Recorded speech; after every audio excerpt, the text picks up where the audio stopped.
Good morning and welcome to our continuing story of flow capacitor development. I guess today is going to be a little bit of a tangent. The last test that we did, and I'll maybe describe that a little bit later or make a separate video on it, was basically a failure. We had a nice new cell constructed, but when we ran our exact same recipe for electrolyte, analyte, catholyte, etc., the output was significantly less, and not unlike earlier test cells, there was, I guess, considerable plugging up, drying out. For a flow capacitor that doesn't flow, that's basically a failure. So I guess out of that failure came the question of, well, you know, what's going on with my carbons in my KOH electrolyte here? That seems to work fairly well for a static sandwich type cell, but put it into the flow capacitor now, where we're trying to keep the carbon in suspension on the anode and the cathode sides. Basically, the suspended carbon is the electrode. We have seen significant output, as much as 27 milliamps from my little cell, or I'm sorry, 27 minutes of 30 milliamp output from my little cell. But then when you go to start draining and filling and draining and filling, things just come to literally a dried out grinding halt. So today the tangent experiment is, what is it really going to take to get a good suspension of the carbon and to keep the carbon in suspension? So we've set up a little experiment here, which you can see, maybe not a great angle here, is these 9 different pipettes turned into little test tubes. Each of them is a slightly different recipe to try to understand the suspension or lack of suspension characteristics of the recipe. The way this came about was from a failure of the last cell. I wanted to see if any of the lower output had to do with the carbon content. I've been making the same recipe here with a 4-to-1 ratio of ball milled aquarium type activated carbon, 4-to-1 mix with that carbon and a carbon black to increase the conductivity. So I was a little surprised when the output was less than previous cells. So I cast a little bit of that electrolyte electrode mixture onto some glass, and as it started to dry and finally dried, so I can do a little 4-point resistivity measurement, I noticed that the carbon had significantly separated from its suspension medium, the KOH water. As the carbon dried, a nice little very, very clear puddle of electrolyte formed around it. It was clearly coming out of suspension. Now I remember one of the other ingredients of that recipe was a little bit of glycerin, which I've read acts as a surfactant or wetting agent to, at least in my mind, help suspend the carbon, maybe keep things from drying out.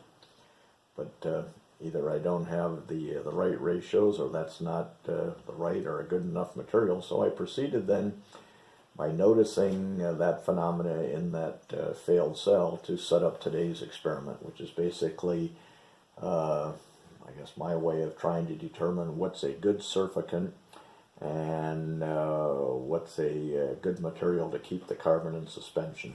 So here we have 9 little vials here. The first one is my activated carbon black mixture in pure water.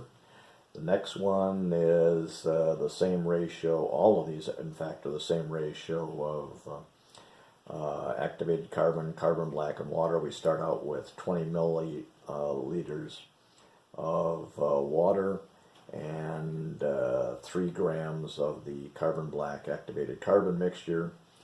Put that over here in our little magnetic stirrer for about 10 minutes.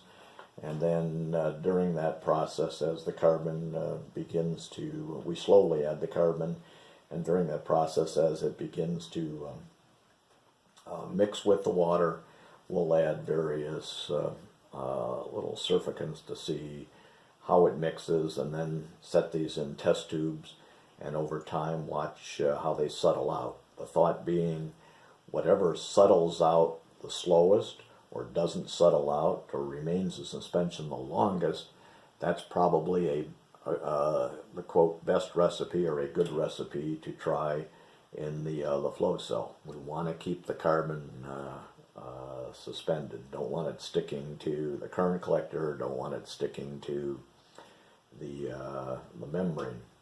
So in this first position here, let's see, where are we at? In this first position, this is just plain activated carbon and water. The second one, we've added a 1 drop of glycerin. Let me get my notebook here to take a look at the rest of these. In the third position, to the water carbon mixture, we've added a 1/2 gram of TSP, trisodium phosphate. It's just a powder. That seemed to have pretty good wetting properties, at least to allow things to mix up fairly well. The fourth position, the additive was 3 pipette drops of Flotrol. Flotrol is a paint additive manufactured by the Flood Company. This particular version of it is used with latex paints to slow down the drying time and minimize brush marks, basically allow you to get something close to a sprayed on finish with a brush. That's Flotrol. And then 5, 6, 7, 8, 9 in here are at the moment blank. I've got a mixture ready to go in number 5, which will be has 2 pipette drops of Dawn dishwasher detergent. So basically, I take the little mixture here off of the magnetic stirrer, take a clean pipette, and we fill each of these little inverted pipettes used as kind of a little measuring vial here. We'll fill that up to, well, I guess now it's the upside down 1 milliliter mark.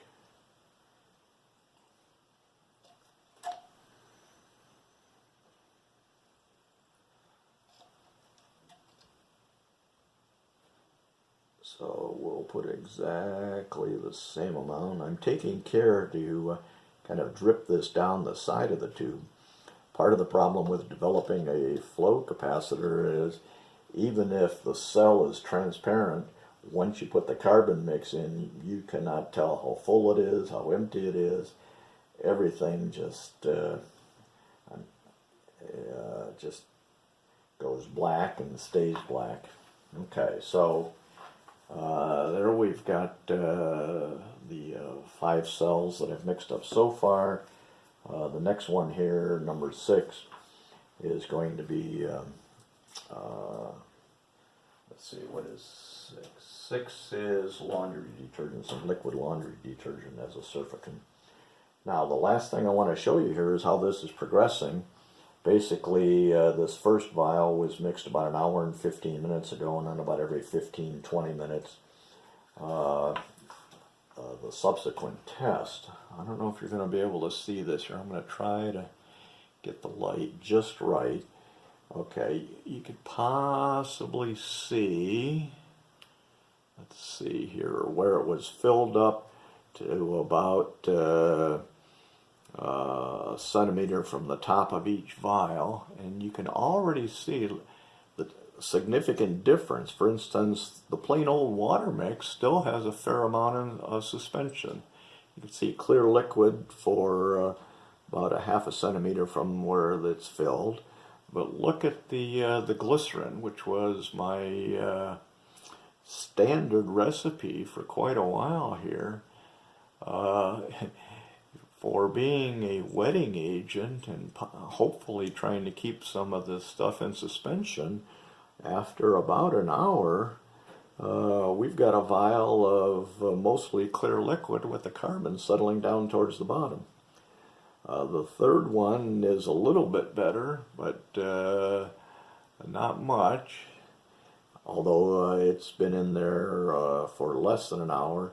And then our fourth and our fifth one here seem to be holding pretty good, but obviously they've been, the fifth one we just filled here, and the fourth one's about 15 or 20 minutes old. So that's the process. Obviously, for a flow capacitor to work, if you're going to store a charge, you better have not only the charge hold in the stored analyte and catholyte, but you certainly can't afford to remix everything to recirculate that charged material. So I wanted to give you an introduction of where this is at. We'll be back and report some results later today, hopefully with a few more trial recipes, and we'll let these things settle out. I think what the next step is, whichever one seems to hold the carbon in suspension the best will be used in the next flow cell test. There's a couple differences, again, that we continue to make in that cell design. You'll see in the next video where I show those flow cell test results that we're probably going to be going away from the paper towel separator, and it looks like we'll be able to go with a polypropylene separator salvaged from some used 18650 lithium cells, but that's to come. So that's about it for now. Thanks for watching, and as always, guys, please give me any feedback or share your experiences of trying to do similar things here. I think the more we can share information among ourselves, particularly for guys like me that are on the low end of the chemistry intelligence spectrum, the faster we can make some progress here. Anyway, thanks again.